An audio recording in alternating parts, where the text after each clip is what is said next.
नमस्कार बच्चों, कैसे हैं आप सब। बच्चों, आज हम प्रेम में परमेश्वर पाठ के प्रश्नोत्तर करेंगे। पहले हम मौखिक प्रश्न करते हैं।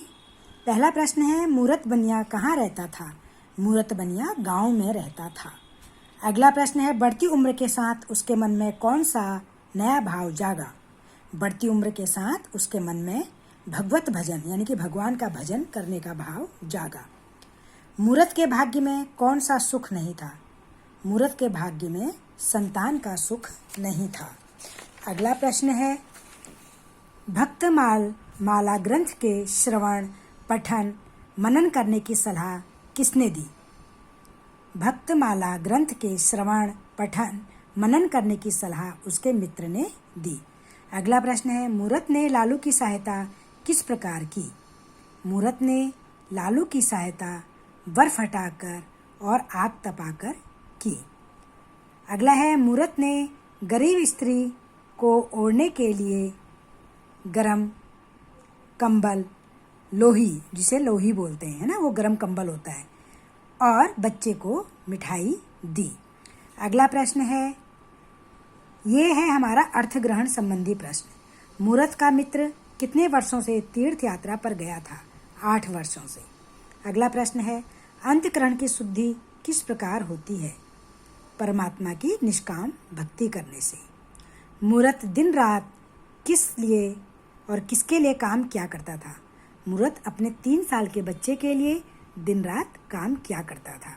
बच्चों, अब इसके लघु उत्तरीय प्रश्न हैं। ये देखिए, पहला प्रश्न है, मूरत अपने 3 साल के बालक का पालन पोषण क्यों करने लगा। मूरत अपने 3 साल के बालक का पालन पोषण इसलिए करने लगा क्योंकि उसके मन में अपने 3 वर्षीय बालक के लिए वात्सल्य हो गया था, यानी कि उसको प्रेम हो गया था अपने बच्चे से। मूरत ने अपने मित्र को अपना कौन सा दुख सुनाया। मूरत ने अपने मित्र को अपने परिवार को खोने का दुख सुनाते हुए बताया कि मेरे मित्र, मेरी पत्नी व मेरे पुत्र का निधन हो चुका है, अब मेरा जीना भी व्यर्थ है। अगला प्रश्न है, मित्र ने दुखी मूरत को सुख प्राप्त करने का कौन सा साधन सुझाया। मित्र ने दुखी मूरत को सुख प्राप्त करने का यह रास्ता बताया कि तुम ईश्वर की भक्ति किया करो और धार्मिक पुस्तकें पढ़ा करो। अगला प्रश्न है, परम आनंद की प्राप्ति कैसे हो सकती है।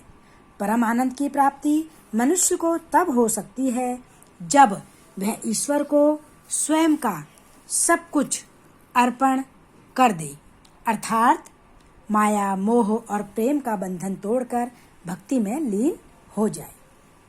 अगला प्रश्न है, ईश्वर ने मूरत को किन किन रूपों में दर्शन दिए। ईश्वर ने मूरत को लालू, फटे पुराने वस्त्र को पहने हुए और गोद में बच्चे की माँ और सेब वाली स्त्री के रूप में दर्शन दिए। तो बच्चों, ये लघु उत्तरीय प्रश्न है। अब हम दीर्घ करेंगे, ठीक है। अगला प्रश्न है, मूरत के चरित्र की क्या विशेषता थी, यानी कि क्या क्या गुण थे उसके अंदर। मूरत का चरित्र बहुत अच्छा था। वह सदाचारी, सत्यवक्ता यानी कि सच बोलने वाला, व्यवहारिक और सुशील था। अपनी बात का पक्का था, जो भी वो बोलता था, जो वादा करता था उसे निभाता था।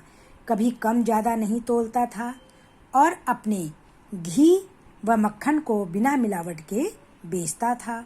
उसने अपने ग्राहकों को शुद्ध मात्रा में वस्तु देना शुरू किया था, यानी कि अपने ग्राहकों को शुद्ध ही सामान देता था। अगला प्रश्न है, मूरत के जीवन की सबसे बड़ी विडंबना क्या थी जिसने उसके विश्वास को हिला दिया। तो बच्चों, इसका उत्तर है, मूरत के जीवन की सबसे बड़ी विडंबना यानी कि परेशानी यह थी कि उसके परिवार में उसकी पत्नी 3 साल के बच्चे को छोड़कर परलोक सिधार गई थी, यानी कि मर गई थी, और उससे पहले उसके और बच्चे भी ईश्वर को प्यारे हो गए थे, यानी कि वो भी मर गए थे। यहाँ तक कि उसने 3 साल के बालक का भी पालन पोषण बहुत प्यार से किया, परंतु वह भी 20 साल की अवस्था में परलोक सिधार गया। तो बच्चों, यह उसके जीवन की सबसे बड़ी विडंबना थी, परेशानी थी, दुख था। अगला प्रश्न है, भगवत भजन के प्रेमी मूरत ने मंदिर जाना क्यों छोड़ दिया था। बच्चों, पहले वो इतना भगवत भजन करता था, लेकिन उसने मंदिर जाना छोड़ दिया। क्यों छोड़ा? इसलिए छोड़ा क्योंकि भगवत भजन के प्रेमी मूरत ने मंदिर जाना इसलिए छोड़ दिया क्योंकि उसकी पत्नी व बच्चों की मृत्यु के बाद उसे लगा कि ईश्वर बहुत बड़ा निर्दयी है, जिससे उसका ईश्वर से विश्वास ही उठ गया था। अगला प्रश्न है, दुखी मूरत के मन में ईश्वर भक्ति का विश्वास किसने और कैसे जगाया? दुखी मूरत के मन में ईश्वर भक्ति का विश्वास उसके मित्र ने परमात्मा की निष्काम भक्ति करने की सलाह देकर जगाया, यानी कि बिना किसी इच्छा के। निष्काम मतलब बिना किसी इच्छा के। अगला प्रश्न है, मूरत का जीवन आनंद पूर्वक कैसे बीतने लगा?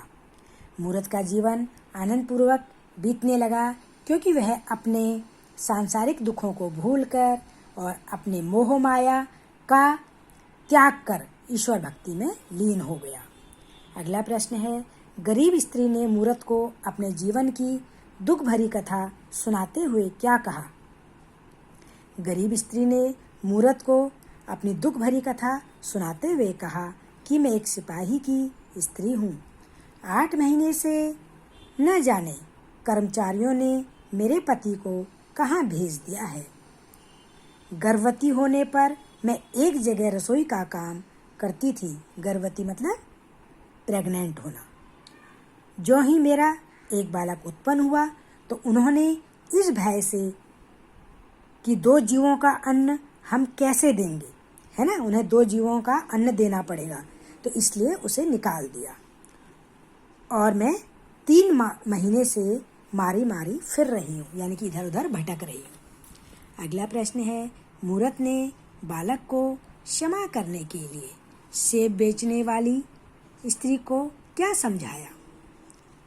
मूरत ने बालक को क्षमा करने के लिए सेब बेचने वाली स्त्री को समझाया कि बदला और दंड देना तो मनुष्यों का स्वभाव है, परमात्मा का नहीं। यानी कि मनुष्य ही हैं जो दूसरे से लड़ाई झगड़ा करते हैं, है ना, दंड देते हैं, मार काट करते हैं। ईश्वर ऐसा कभी नहीं करता। ईश्वर तो बहुत दयालु है। यदि इस बालक को दंड देना उचित है, उचित मतलब ठीक है, तो परमात्मा को हमारे अनंत पापों का क्या दंड देना चाहिए, यानी कि बहुत दंड देना चाहिए, क्योंकि हम तो इतने पाप करते हैं, रोज झूठ बोलते हैं, है ना, लड़ाई करते हैं, झगड़ा करते हैं और गलत बोलते हैं। तो बताओ हम तो कितना पाप कर रहे हैं। तो इन पापों का तो बहुत सारा दंड है जो ईश्वर हमें देगा। तो हम कितने ज़्यादा पापी हैं, कितना ज़्यादा दंड हम सहेंगे। तो ये बात उसने समझाई।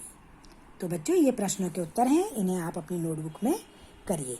आप लिखित और मौखिक प्रश्नों को आप सिर्फ ओरल करेंगे, बुक में ही करेंगे, और जो लिखित लघु उत्तरीय प्रश्न हैं और दीर्घ उत्तरीय प्रश्न हैं उनको आप अपनी नोटबुक में सुंदर सुंदर हैंड राइटिंग में करेंगे। चलिए, धन्यवाद बच्चों।